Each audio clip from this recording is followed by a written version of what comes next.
అందుకే ఇవాళ ఆడబిడ్డల్ని ఆర్థికంగా నిలబెట్టాలన్న ఆలోచనతోటి అన్ని ప్రణాళికలు చేస్తూ మనం ముందుకు వెళ్తున్నాం.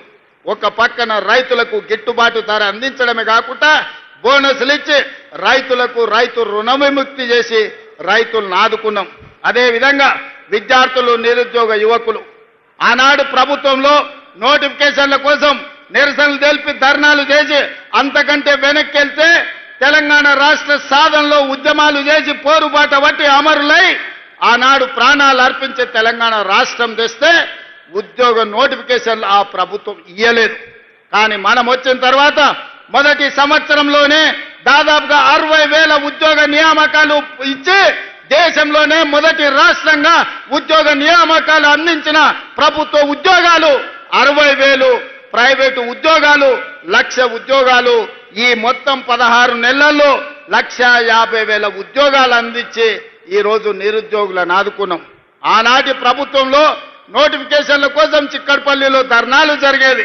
ఆనాటి ప్రభుత్వంలో ఉస్మానియా కాకతీయ యూనివర్సిటీలో ప్రభుత్వ నోటిఫికేషన్లు ఇవ్వండి అని ఉద్యమాలు జరిగినాయి.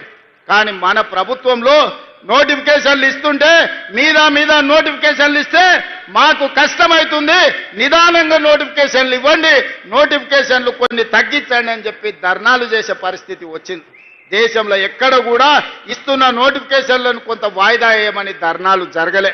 అంటే నిరుద్యోగ యువకుల పట్ల మాకున్న చిత్తశుద్ధి దీన్ని బట్టి మీరు అర్థం చేసుకోండి. అదేవిధంగా విద్యకు సంబంధించి అన్ని యూనివర్సిటీలలో 12 యూనివర్సిటీ వైస్ ఛాన్సలర్లు నియమించడమే కాదు, ఖాళీలను భర్తీ చేసి పిల్లలకు నాణ్యమైన చదువు చెప్పించాలి.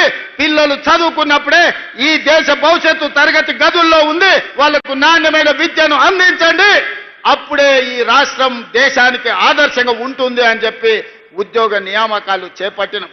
ఇవే కాదు, ఎస్సీ, ఎస్టీ, బీసీ, మైనారిటీ వివిధ రెసిడెన్షియల్ స్కూళ్ళు ఎక్కడ బిల్డింగ్ లేక చిన్న రూముల్లో పోల్ట్రీ ఫాముల్లో నడుపుతుంటే young India integrated residential schools 25 ఎకరాలలో 200 కోట్ల రూపాయలతోని ప్రతి నియోజకవర్గంలో ఒక యంగ్ ఇండియా ఇంటిగ్రేటెడ్ రెసిడెన్షియల్ స్కూళ్లను అందించి పేదలకు విద్యను అందించాలి, ఆ పిల్లల భవిష్యత్తును తీర్చిదిద్దాలి అని ఇవాళ మన ప్రభుత్వం ప్రణాళికబద్ధంగా ముందుకు వెళ్తుంది.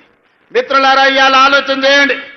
రైతులు కావచ్చు, మహిళలు కావచ్చు, విద్యార్థి నిరుద్యోగ యువకులు కావచ్చు, ఈ రాష్ట్రానికి తీసుకొస్తున్న పెట్టుబడులు కావచ్చు, 16 నెలల్లో 3 లక్షల కోట్ల రూపాయల పెట్టుబడులు తెచ్చి ప్రపంచ దిగ్గజ కంపెనీలను హైదరాబాద్కు రప్పించి ఈ రోజు అభివృద్ధి పదం వైపు మనం నడిపిస్తున్నాం. పోయిన సంవత్సరాన్ని మొత్తం లెక్కగట్టి కేంద్ర ప్రభుత్వం నిత్యావసర వస్తువులను నియంత్రించడంలో ఏ రాష్ట్రం విజయం సాధించింది అంటే కేంద్ర ప్రభుత్వమే ప్రకటించింది. తెలంగాణ రాష్ట్ర ప్రభుత్వం నిత్యావసర వస్తువులను నియంత్రించి పేదలకు అందుబాటులో తీసుకొచ్చింది. నెంబర్ 1 రాష్ట్రం తెలంగాణ రాష్ట్రం అని కేంద్ర ప్రభుత్వమే ఇచ్చింది. కేంద్రంలో మన ప్రభుత్వం లేదు, పరాయి పార్టీకి సంబంధించిన ప్రభుత్వం ఉన్నా మనల్ని అభినందించక తప్పలేదు. శాంతి భద్రతలకు సంబంధించి దేశం మొత్తం అన్ని రాష్ట్రాలలో పోటీ పెడితే శాంతి భద్రతలు తెలంగాణ రాష్ట్రంలోనే అత్యంత మెరుగ్గా ఉన్నాయి. నెంబర్ 1 శాంతి భద్రతలను కాపాడిన రాష్ట్రంగా తెలంగాణ రాష్ట్రాన్ని ఈరోజు కేంద్ర ప్రభుత్వం ప్రకటించాల్సి వచ్చింది. నిరుద్యోగ సమస్యను పరిష్కరించడంలో దేశంలో ఉన్న అన్ని రాష్ట్రాల పోటీ జరిగింది. నిరుద్యోగ సమస్యని నిర్మూలించడంలో తెలంగాణ రాష్ట్రం నెంబర్ 1 అని కేంద్ర ప్రభుత్వమే నెంబర్ 1 రాష్ట్రంగా తెలంగాణ రాష్ట్రాన్ని ఇవాళ కేంద్ర ప్రభుత్వం ప్రకటించాల్సిన పరిస్థితి వచ్చింది. అంటే ఏ రంగంలో అయినా ఇదే కాదు, పన్నుల వసూళ్లలో రాష్ట్ర ప్రభుత్వానికి వచ్చే ఆదాయంలో ఏ రాష్ట్రం అత్యధికంగా తన పన్నులను వసూలు చేసింది అనంటే తెలంగాణ రాష్ట్రమే. సొంతంగా పన్నుల సేకరణలో నెంబర్ 1 రాష్ట్రం తెలంగాణ రాష్ట్రం అని ఇవాళ కేంద్ర ప్రభుత్వము ఇవాళ ప్రకటించింది. అందుకే మిత్రులారా, పరిపాలన మన చేత కాదని, మన వల్ల కాదని, పాలమూరు జిల్లా వాళ్ళకు పాలన చేత కాదని అవహేళన చేస్తున్న వాళ్లకు ఇదే దీటైన జవాబు. పాలమూరు వాళ్ళు తట్ట పని, పార పని, మట్టి పని కాదు, పరిపాలనలో కూడా నెంబర్ 1గా దేశానికి ఆదర్శంగా నిలబడతామని, ఈ దేశానికి తెలంగాణ రాష్ట్రాన్ని ఆదర్శంగా నెంబర్ 1గా తీర్చిదిద్దుతామని ఈ 16-17 నెలల్లో మనం నిరూపించినాం. కానీ ఇది సరిపోదు, ఇంకా ముందుకు వెళ్ళాలి అనంటే ప్రజలందరూ మమేకమై మనతో కలిసి వచ్చి మా అడుగులో అడిగేసి మమ్మల్ని ఆశీర్వదించి ముందుకు నడపండి. అచ్చంపేటలో ఏ విధంగా అయితే ప్రతి రైతుకు సోలారు పంపు సెట్ ఇచ్చి విద్యుత్ అవసరం లేకుండా స్వయంగా ఆదాయాన్ని పెంచుకోవడానికి అచ్చంపేటను ఏ విధంగా ఆదర్శంగా తీర్చిదిద్దాలనుకుంటున్నామో తెలంగాణ రాష్ట్రంలో కూడా ప్రణాళికలు చేయాలి. ఈనాడు ఏ పేదల కోసం మా పెద్దలు భట్టి విక్రమార్క గారు చెప్పిండ్రు, ఈ దేశంలో ఈ భూమి మీద జరిగిన ఏ పోరాటమైనా భూమి కోసం లేదా స్వేచ్ఛ కోసం జరిగిన పోరాటాలే. ఆనాడు తెల్లదొరలను ఓడించి తెల్లదొరలను తరిమి ఈ దేశ ప్రజలకు స్వేచ్ఛనిచ్చింది కాంగ్రెస్ పార్టీ. అదేవిధంగా ఆనాడు జల్ జమీన్ జంగల్ కావచ్చు, భూమి కోసం భుక్తి కోసం విముక్తి కోసం జరిగిన పోరాటాలు కావచ్చు, దొడ్డి కొమరయ్య కావచ్చు, కొమరం భీముడు కావచ్చు, చాకలి ఐలమ్మ కావచ్చు, లేకపోతే రామ్జీ గోండు కావచ్చు, సూరవరం ప్రతాప్ రెడ్డి కావచ్చు, ఈ పోరాటాలన్నీ స్వేచ్ఛ కోసం భూమి కోసం జరిగిన పోరాటాలే. స్వేచ్ఛని దేశానికి ఇచ్చింది మా కాంగ్రెస్ పార్టీ. ఆనాడు పండిత్ జవహర్లాల్ నెహ్రూ, మహాత్మా గాంధీ గారి నేతృత్వంలో ఈ దేశానికి స్వేచ్ఛను తీసుకొచ్చాం. స్వేచ్ఛను వచ్చిన దేశానికి రాజ్యాంగాన్ని అందించిన బిడ్డ డాక్టర్ బాబాసాహెబ్ అంబేద్కర్ ఈ రోజు మనకు హక్కులను కల్పించాడు. ఆ హక్కుల నేపథ్యంలోనే అటవీ హక్కుల చట్టాన్ని తీసుకొచ్చినాం. ఆనాడు పివి నరసింహారావు గారు, ఇందిరాగాంధీ గారు అగ్రికల్చర్ సీలింగ్ యాక్ట్ తీసుకొచ్చి దొరల దగ్గర వేలాది ఎకరాల భూములుంటే దాదాపుగా 25 లక్షల ఎకరాల భూములను పేదలకు అసైన్మెంట్ పట్టాలు పంచిపెట్టిన పార్టీ. ఆత్మగౌరవంగా బతకండి. గ్రామాలలో ఆత్మగౌరవం అంటేనే భూమి. ఒక ఊరిలో ఒక వ్యక్తికి గౌరవం ఉందంటే నీకెంత భూమి ఉందయా, ఎన్ని అరకలు కట్టి నువ్వు దుక్కి దున్నుతున్నావు అనే దాన్ని బట్టి మన ఆత్మగౌరవం. ఒకప్పుడు దళితులకు, గిరిజనులకు, బలహీన వర్గాలకు భూమే లేదు. దొరల దగ్గరనో, రెడ్ల దగ్గరనో, పెట్టుబడులదారుల దగ్గరనో భూములుంటే వీళ్ళందరూ వాళ్ళ భూముల్లో వెట్టి చాకిరి చేస్తూ కూలీలుగా బతికేది. కానీ ఇందిరమ్మ వచ్చిన తర్వాత 25 లక్షల ఎకరాల భూమిని అసైన్మెంట్ పట్టాల పేరు మీద మీకు భూములు ఇవ్వబట్టి ఇవాళ మీరు ఆత్మగౌరవంతో భూ యజమానులుగా ఈ రోజు మీరు మాట్లాడుతున్నారు. ఇవాళ చెంచు బిడ్డలు భూమిలో సోలార్ పవర్ ప్లాంట్ పెట్టుకొని ఈ రోజు అక్కడ చెట్లు నాటి ఉపాధి వచ్చింది. ఇది కాంగ్రెస్ పార్టీ ఇందిరమ్మ ఇచ్చింది కాదా? ఇవాళ నిన్నగాక మొన్న జరిగిన పహల్గాం నేపథ్యంలో ఇండియా పాకిస్తాన్ యుద్ధం జరిగిన తర్వాత ప్రధానమంత్రి ఎట్లా ఉండాలంటే ఇందిరమ్మ లాగా ఉండాలి, నిటారుగా నిలబడి దేశాన్ని రక్షించాలి. పాకిస్తాన్ తోటి యుద్ధం చేసి యుద్ధంలో పాకిస్తాన్ని 2 ముక్కలు చేసి ఒక ముక్క బంగ్లాదేశ్, రెండో ముక్క పాకిస్తాన్ అని ఇందిరమ్మ నిరూపించింది 54 ఏళ్ల క్రితం. అలాంటి పౌరుషం కలిగిన నాయకురాలు ఈ దేశానికి ప్రధానమంత్రిగా ఉంటే 50 ఏళ్ల తర్వాత ఈరోజు మీరు ఆలోచన చేయండి. ఎంతో మంది ప్రధానమంత్రులైన, ఎంతో మంది రాష్ట్రపతులైన, కానీ తండాలలో, గూడాలలో, మారుమూల పల్లెల్లో వాళ్ళ పేర్లు గుర్తు లేవు.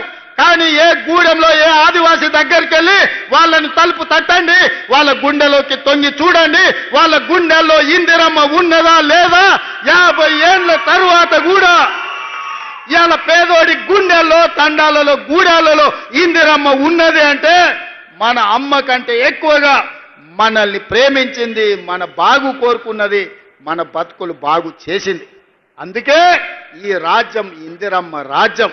అందుకే ఈరోజు మా పేరు ఇందిరా సోలార్ గిరిజల వికాసం అని ఈరోజు మనం పెట్టుకున్నాం. పేదోళ్ళు, దళితులు, గిరిజనుల గూడాలలో వాళ్ళ కళ్ళల్లో వెలుగు చూడాలి అని చెప్పి ఇందిరమ్మ ఆనాడే పునాదులేసింది.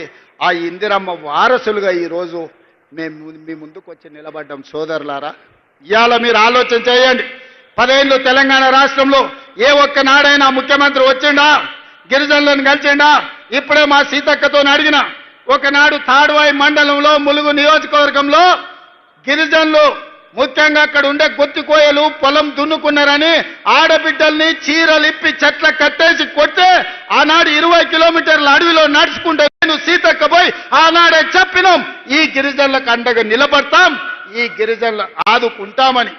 ఆ గిరిజనులకు అటవీ హక్కుల చట్టం తీసుకొచ్చి 6,70,000 ఎకరాల భూ పంపకాలు పోడు భూముల పట్టాలు Congress party doctor YS Rajasekhara Reddy గారు ముఖ్యమంత్రిగా ఉన్నప్పుడు సోనియా గాంధీ గారి నాయకత్వంలో మనం ఇచ్చిన మాట వాసం కాదా?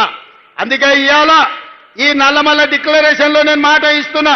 తండాలలో, గూడాలలో, మారుమూల పల్లెల్లో ఉన్న ఆదివాసీలందరికీ 6,70,000 ఎకరాలలో నల్లమల్ల డిక్లరేషన్లో భాగంగా సోలార్ పంపు సెట్లు ఇచ్చి మీ పంటలు పండే విధంగా, మీరు తోటలు పెట్టుకునే విధంగా, మీరు ఆత్మగౌరవంతో బ్రతికే విధంగా మీ భూమి మీద మీకు హక్కు ఇవ్వడమే కాదు, మీ భూమిలో విద్యుత్ ఉత్పత్తి చేసి మీకు మీరే యజమానులుగా బాగుపడే విధంగా ఈ నల్లమల్ల డిక్లరేషన్లో తీసుకున్న నిర్ణయాన్ని అమలు చేసి చూపిస్తామని చెప్పి నేను ఈ సందర్భంగా తెలియజేస్తున్నా. నేను గ్రామాల నుంచి వచ్చిన కాబట్టి పేదవాళ్ళ కష్టాలు నాకు తెలుసు. నల్లమల్లను అభివృద్ధి పదం వైపు నడిపించే విధానం నాకు తెలుసు. తెలంగాణ రాష్ట్రాన్ని ఏ విధంగా పునర్నిర్మించాలో ఇవాళ మీ అందరి ఆశీర్వాదంతో ముందుకు వెళ్తున్నాం. కొంతమంది కుట్రలు చేయొచ్చు, కుతంత్రాలు చేయొచ్చు, వాళ్ళకున్న అక్రమ సంపాదనతో సోషల్ మీడియాలో మన మీద దుమ్మెత్తి పొయ్యొచ్చు. కానీ నిజం అనేది తెలుస్తుంది. ఆ నిజం ఎట్లా తెలుస్తుంది అంటే, సన్న బియ్యంతో బుక్కెడు పువ్వ కడుపులకు పోయినప్పుడు ఆ ఆడబిడ్డకు తెలుస్తుంది, వాళ్ళ పిల్లలకు బుక్కెడు పువ్వ పెట్టినప్పుడు, ఇంటానికి పెట్టినప్పుడు ఇది ఇందిరమ్మ రాజ్యంలో మా రేవంత్ అన్న ఇచ్చుడు సన్న బియ్యం అని చెప్పి ఆ ఆడబిడ్డలకు తెలుస్తుంది. ఇవాళ 60,000 మంది నిరుద్యోగ యువకులు ఉద్యోగాలు వచ్చి ప్రతి నెల జీతం కోసం సంతకం పెట్టినప్పుడు ఈ ఉద్యోగం మా రేవంత్ అన్న ఇచ్చిండు, ఆయన వచ్చినాకనే మాకు ఉద్యోగం వచ్చింది అని చెప్పి అతను గుర్తు చేసుకుంటాడు. ఇవాళ గవర్నమెంట్ స్కూళ్ళలో, రెసిడెన్షియల్ పాఠశాలల్లో చదువుకుంటున్న విద్యార్థులకు 40% డైట్ ఛార్జెస్ పెంచడమే కాదు, ఆడబిడ్డలకు 200% కాస్మెటిక్ ఛార్జెస్ పెంచడం కదా. ప్రతి నెల అవి పొందినప్పుడు ఆ బిడ్డలు గుర్తు చేసుకుంటారు. ఇదే కాదు, రైతు రుణమాఫీ 20,617 కోట్ల రూపాయలు, 25,55,364 మంది రైతులు పాస్ పుస్తకం చూసినప్పుడల్లా మా సోదరుడు రేవంత్ రెడ్డి 2 లక్షల రూపాయల వరకు 21,000 కోట్ల రూపాయల రైతు రుణమాఫీ చేసిండని మా రైతులు గుర్తు చేసుకుంటారు. ఈ విధంగా చెప్పుకుంటూ పోతే 50 లక్షల కుటుంబాలు ఇవాళ 200 యూనిట్లు ఉచిత కరెంటును ఈ రోజు పొందుతున్నాయి. 3,10,00,000 మంది తెలంగాణ రాష్ట్రంలో సన్న బియ్య లబ్ధిదారులు ఉన్నారు. వీళ్ళందరూ గుర్తు చేసుకున్నప్పుడు ఆ సన్నాసులు సోషల్ మీడియాలో చేసే తప్పుడు ప్రచారం నాకు ఒక లెక్కనా అని చెప్పి ఈ రోజు మీ అందరి ముందర నేను చెప్పదలుచుకున్నా. కాబట్టి మిత్రులారా, ఎవడు ఏది చెప్పినా నిజం మీకు తెలుసు, నిజం మీ కళ్ళ ముందలు ఉన్నది. నిజాన్ని నిర్భయంగా కాంగ్రెస్ పార్టీ కార్యకర్తలు, తెలంగాణ బాగు కోరుకునే వాళ్ళు నిర్భయంగా నిటారుగా నిలబడి చెప్పండి. ముఖ్యంగా మా ఆడబిడ్డల్ని, 1,00,00,000 మందిని కోటీశ్వరులను చేసే బాధ్యత మాది. పోయిన సంవత్సరం సెర్పులో 15,000 కోట్లు, మెప్మాలో 6,000 కోట్లు, 21,000 కోట్లు సంఘాలకు లింకేజ్ ఇచ్చినాం. ఈసారి ఇప్పటికే 15,000 కోట్లు లక్ష్యం పెట్టుకుంటే 20,000 కోట్ల రూపాయలు ఈ సంవత్సరం కూడా మా ఆడబిడ్డలకు బ్యాంకు లింకేజ్తోని మా బట్టి గారు అందించారు. ఎవరైతే లబ్ధి పొందినరో లబ్ధి పొందిన వాళ్ళు గుర్తుపెట్టుకుంటే చాలు. ఎవడైతే తప్పుడు ప్రచారం చేస్తుండో, కడుపు నిండా విషం పెట్టుకొని ఆ విషంతో విష ప్రచారం చేయడం ద్వారా మన ప్రతిష్టకు భంగం కలిగించాలనుకుంటున్నారు. నేను వాళ్ళందరినీ పట్టించుకోదలుచుకోలేదు, వాళ్ళ దిక్కు చూడదలుచుకోలేదు. ప్రతి ఊర్లో ఒకడో ఇద్దరో తాగుబోతులో సన్నాసులో ఉండనే ఉంటారు. అంత మాత్రాన ఊరేమన్నా పాడైపోతుందా? ఊరికేమన్నా దరిద్రం వస్తుందా? మిత్రులారా, తెలంగాణ రాష్ట్రంలో కూడా 5 మందో 10 మందో నాయకులు సన్నాసులు ఉండొచ్చు, దరిద్రం ఉండొచ్చు, కడుపు నిండా విషం ఉండొచ్చు. కానీ కష్టపడే మీ సోదరుడు మీ రేవంత్ అన్న రోజుకు 24 గంటలు మీకోసం కష్టపడతాడు. నల్లమల పౌరుషాన్ని, నల్లమల పరిపాలనను దేశానికి ఆదర్శంగా నిలబెడతాడు. ఈ రాష్ట్రాన్ని అభివృద్ధి పదం వైపు నడిపించడానికి ఆశీర్వదించి అండగా నిలబడ్డందుకు మీకందరికీ మనస్ఫూర్తిగా ధన్యవాదాలు తెలియజేస్తూ మీ అందరి దగ్గర సెలవు తీసుకుంటున్న మిత్రులారా, ధన్యవాదాలు.